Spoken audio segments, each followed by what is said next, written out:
Aux hommes bien nés, l'intelligence n'attend point le nombre d'années. Mesdames et messieurs, vous êtes sur la RTV, plus précisément dans cette émission spéciale qui sera consacrée essentiellement au parti politique Nouvel Élan de l'ancien Premier ministre congolais Adolphe Muzito. Vous allez remarquer, vous allez constater sur ce plateau, je ne serai pas seul, je serai accompagné d'abord à ma gauche du camarade Yoloko Lopez, lui qui est le coordonnateur de la jeunesse du parti Nouvel Élan et aussi les communicateurs du présidium de la plateforme Lamouka, à qui nous disons déjà bonjour.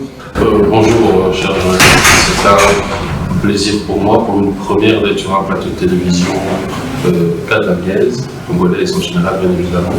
Et j'espère que à travers votre émission, nous pourrons bien évidemment atteindre le plus grand nombre de la population de cette province, surtout puisque nous considérons la presse comme un quatrième pouvoir de ceux qui sont dans les institutions, que nous puissions bien évidemment par cette émission édifier la jeunesse katangnaise, puisque je représente la jeunesse congolaise tout entière au sein du parti Nouvel Élan.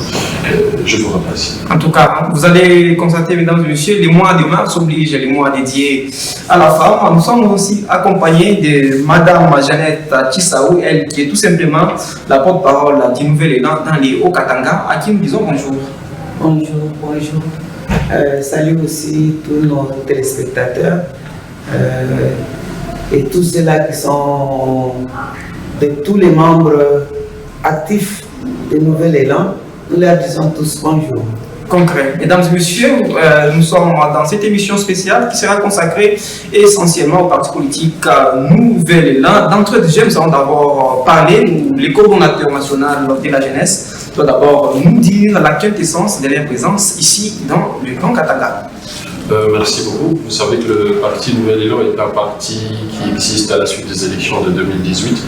Et notre présence ici s'explique à la suite du décès de notre camarade, responsable de la Fédération du Haut-Katanga, paix à son âme, le camarade John Kumwimba, qui a rendu l'âme en janvier.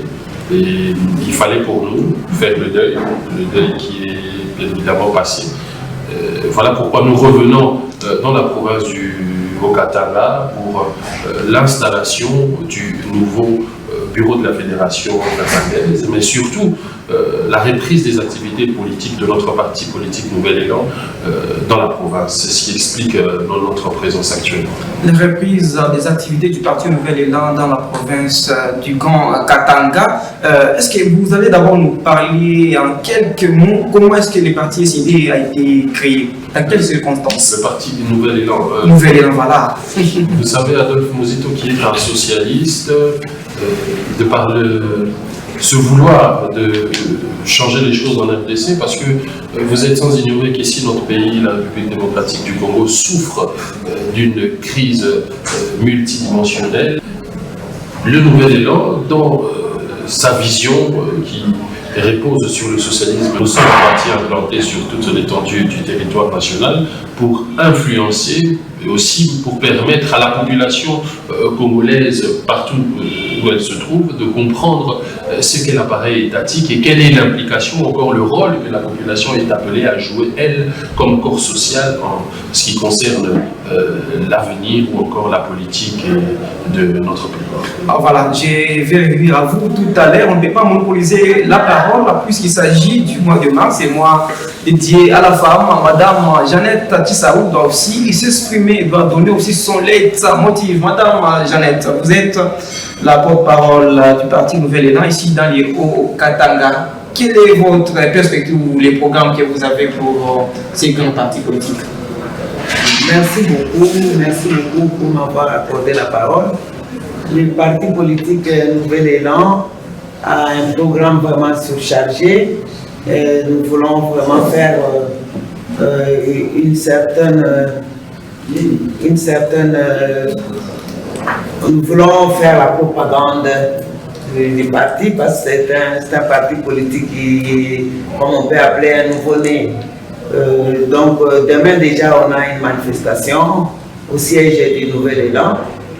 C'est pourquoi je suis là, j'invite toute la population katangaise de venir assister à l'installation officielle du nouveau comité pour permettre aux Katangais de vouloir voir quelles sont les actions qui ont été prévues par le parti politique Nouvel Élan. Mesdames et messieurs, nous sommes toujours dans cette émission spéciale consacrée au parti politique Nouvel Élan. Nous revenons encore chez le Cordo, Yoloko Lopez. Monsieur le coordonnateur, vous êtes sensibilisé que la province du Katanga ou la province du Haut-Katanga, c'est une province où ils ont l'air chouchou sur le plan politique. Ne voyez-vous pas que Nouvel Élan qui veut s'implanter ici dans le Katanga ne sera-t-il pas un outil par des autres partis politiques? Merci politique, merci beaucoup. Je pense que la politique repose sur les actions, sur le développement, l'organisation de la société tout entière. Et le Katanga qui est cette capitale économique, ce poumon de la République démocratique du Congo, devrait voir ses fils et ses filles s'émouvoir, puisque, je l'ai dit ici au début de l'émission, l'État est soumis à un principe, celui que nous appelons le principe de la redevabilité vis-à-vis du peuple dans l'action gouvernementale. Et avant d'arriver à cette étape, il existe ce que nous appelons la relation de citoyenneté entre les populations et les dirigeants. C'est un concept dans lequel la population, comme corps social, exige auprès de ceux qui dirigent l'appareil étatique, les institutions de la République, de pouvoir mettre en œuvre de politiques publiques qui répondront aux besoins de la population congolaise.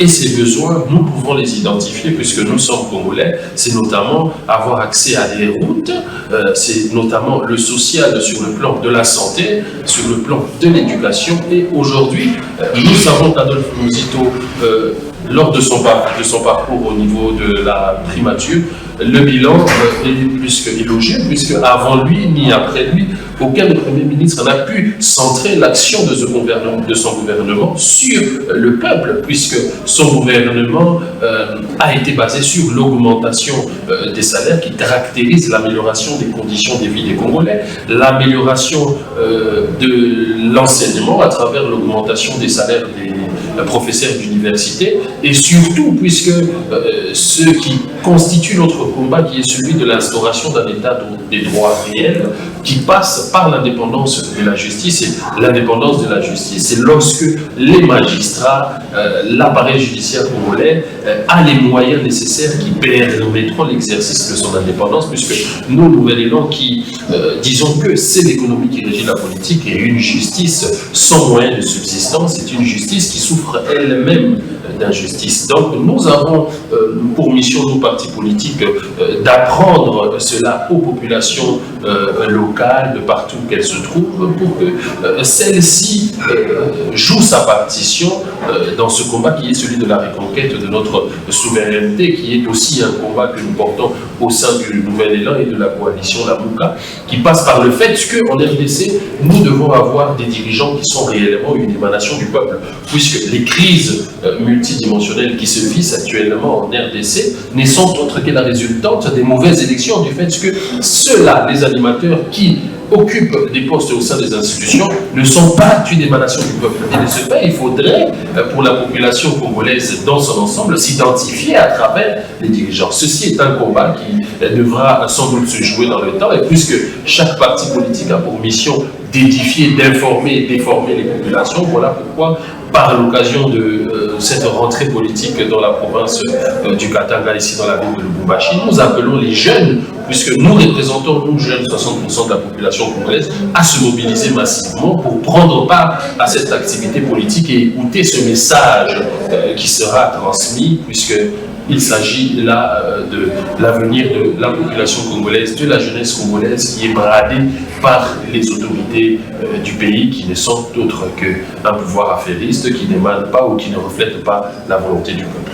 un pouvoir affairiste, un pouvoir qui ne manifeste pas la volonté du peuple. Monsieur Yoloko Lopez, vous êtes sans ignorer que d'ici peu, il y aura peut-être probablement les élections démocratiques du Congo et l'équipe de la CENI est déjà mise sur pied, mais vous écoutez toujours cette équipe. Ne voyez-vous pas que c'est une façon aussi de pousser les pouvoirs en place à un glissement probable? Vous remarquerez que vous abordez la question avec beaucoup d'incertitude de vous-même, puisque la question des élections, mon cher ami, il faudrait que nos populations congolaises comprennent qu'il s'agit là de la voie démocratique par laquelle les populations doivent s'exprimer. Et nous, comme Nouvel Élan, comme parti œuvrant au sein de la coalition Lamouka, nous voulons à ce que les élections ici en RDC reflètent réellement la volonté du peuple, parce que vous remarquerez que dans notre constitution, dans son exposé de motifs, il a été clairement dit que la RDC est exposée à des crises récurrentes depuis 1960,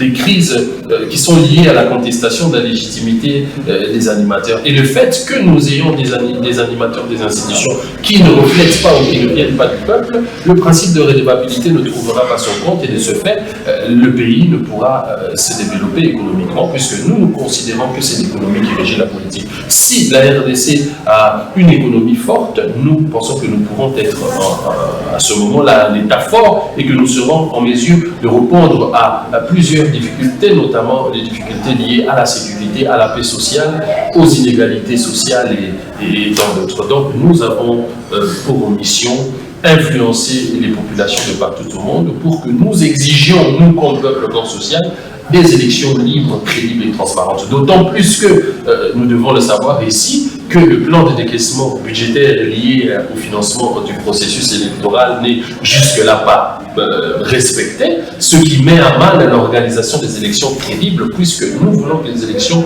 se passent dans les délais constitutionnels et que le peuple congolais, de partout d'ailleurs, ne puisse pas être privé de ce droit-là, puisque vous vous rappellerez sans doute que les élections de 2018, nous avons eu des populations congolaises qui ont été privées de ce droit civique, puisqu'il y avait plusieurs contraintes, notamment la contrainte sécuritaire qui fait rage actuellement en RDC. Donc il serait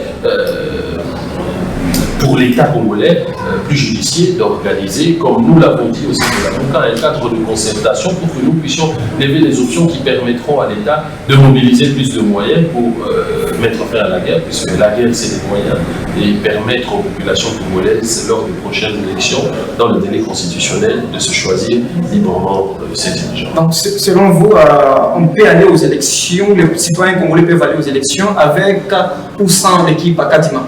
Nous voulons aller aux élections, mais nous voulons des élections qui reflètent d'abord, premièrement, l'esprit de la loi, une loi qui sera adoptée de façon consensuelle, puisque vous êtes sans ignorer que le présidium de la Lamouka, composé du président Martin Fayulu, de l'ancien Premier ministre Adolphe Muzito, ont proposé un calendrier électoral, ont fait une proposition de la loi portant organisation et fonctionnement des élections pour que nous, de façon consensuelle, comme force politique et sociale, avec le peuple, puissions nous mettre d'accord sur les élections à venir, d'autant plus qu'il s'est succédé, si nous devons nous référer aux 3 derniers cycles électoraux, excusez-moi, des crises liées à la contestation de la légitimité de ceux qui se disent être une émanation du peuple. Donc la démarche de Nouvel Élan de la Lamouka vise à faire un retour au peuple, reconnaître la souveraineté du peuple, reconnaître le peuple comme souverain et organiser des élections qui seront apaisées et qui mettront d'accord l'ensemble de la population. Les élections apaisées, crédibles et transparentes, c'est ce que veut la Lamouka. Et Madame Jeannette Tissaou, le gouvernement actuel, le gouvernement des Warriors, dirigé demain par le Premier ministre congolais, Jean-Michel Samaloukonde Kenge, vous allez constater que le président de la République, Félix-Antoine Tshisekedi Tshilombo, a pensé aussi à la forme congolaise et le pourcentage vient d'être revu à la hausse. Quel est votre avis? Bon, personnellement, ils ont un peu revu à la hausse, mais ils n'ont pas respecté la Constitution, parce que la Constitution dit qu'il y ait 40% de femmes. La représentativité. La représentativité doit être de 40%. Mesdames et messieurs, cette émission poursuit son bonhomme de chemin, Monsieur Lopez. Admettons que avant peut-être quelques 6 mois ou 4 mois, le président de la République actuelle, Félix Tshisekedi, vous tend la main, vous dit non, mes chers amis, venez, nous allons travailler et puis peut-être favoriser un glissement. Quelle serait votre réaction? Merci, je pense que la réponse à cette question elle est assez claire, puisque les crises récurrentes qui se vivent aujourd'hui au sein de notre population n'est autre que des crises qui ont leur nature politique. Et nous estimons que puisque les politiques sont à la base de ces crises ici en RDC, la première des choses serait de reconnaître. Et en reconnaissant, il faudrait que nous allions dans cette cohésion nationale pour espérer à une paix sociale. Voilà pourquoi vous voyez que la MOUCA a demandé un cadre de concertation, puisque M. Félix-Antoine Tshisekedi est lui aussi partie prenante de cette crise, puisqu'il est le fruit ou encore le produit des élections qui n'ont pas reflété la volonté du peuple. Et en allant en une concertation, puisque nous avons refusé de faire partie de cette union dite sacrée, pourquoi? Parce que M. Félix Tshisekedi, en convoquant les concertations nationales, se fait lui juger parti, alors que nous voulons à ce stade obtenir le pardon du peuple. Voilà pourquoi nous demandons à ce que le cadre de concertation puisse se faire en dehors des institutions, avec toutes les parties prenantes de la crise des dernières élections, ensemble avec les forces sociales, la société civile qui représente la population congolaise, pour lever cette fois-là une feuille de route conjointe qui permettront non seulement d'avoir des élections, mais aussi des élections d'égalité, puisque le problème ici, c'est une question des élections qui ne reflètent pas la volonté du peuple. Et je pense que la MOUCA jusque-là est dans ce chemin-là, puisqu'il est temps, plus que nécessaire, que la population congolaise se prenne en charge à travers notamment ses dirigeants, et nous pourrons en ce moment espérer un développement économique qui garantirait la paix sociale et pourquoi pas le développement de notre pays, qui, j'insiste pour le dire, ne passera que lorsque nous serons en mesure d'être un État avec une économie forte, à la taille de ce pays. Madame Jeannette Tshisaou, vous êtes une femme leader. Un message à l'égard d'abord premièrement de toutes les femmes qui vous suivent ces moments sur la RTV, et aussi un message de sensibilisation à la population congolaise ou à la population du Haut-Katanga. Merci beaucoup. Ce que je voulais dire, c'est que demain déjà, il y aura l'installation de nouveaux comités de Nouvel Élan. Et je sais que Nouvel Élan a toujours existé ici à Lubumbashi et au Katanga. En général, c'est suite au décès de John Kumwimba paix à son âme qu'il y avait un peu, on a entendu les temps de deuil, mais on dit que le Nouvel Élan, c'est un parti qui est connu et qui sera toujours connu ici à Lubumbashi. Alors, je demanderai à toutes les femmes qui sont en train de nous suivre en ce moment, à toute la population louchoise, telle qu'on le dit, d'être là nombreuses demain, à partir déjà de 10h, au siège de Nouvel Élan, pour écouter les messages, et j'espère qu'ils ne seront pas déçus. Donnez l'adresse. L'adresse est sur, j'ai bien dit, avenue Kassai, en face des cliniques universitaires, c'est-à-dire entre Djamena et Roué. Entre l'avenue Djamena et Roué, vous allez trouver le siège de Nouvel Élan. Là où la référence, c'est les cliniques universitaires. C'est en face des cliniques universitaires. Voilà. C'est clair, mesdames et messieurs. C'était l'émission spéciale consacrée au parti politique Nouvel Élan. Nous étions accompagnés sur ce plateau de la RTV de M. Yoloko Lopez, lui qui est le coordonnateur de la jeunesse du parti politique Nouvel Élan au niveau national. La Ricochet, il est encore le communicateur du présidium La MOUCA. Nous étions aussi accompagnés de Madame Jeannette Tshisaou, elle qui est porte-parole du Nouvel Élan ici dans la province du Haut-Katanga. Mesdames et messieurs, c'était pour nous un honneur, un privilège de vous savoir en train de suivre cette émission sur la télévision. Responsable Pierre Robéa était derrière la caméra. Merci aussi à tous les héros de l'ombre qui ont concouru à la bonne réalisation de cette émission. Au revoir, à très vite sur nos écrans.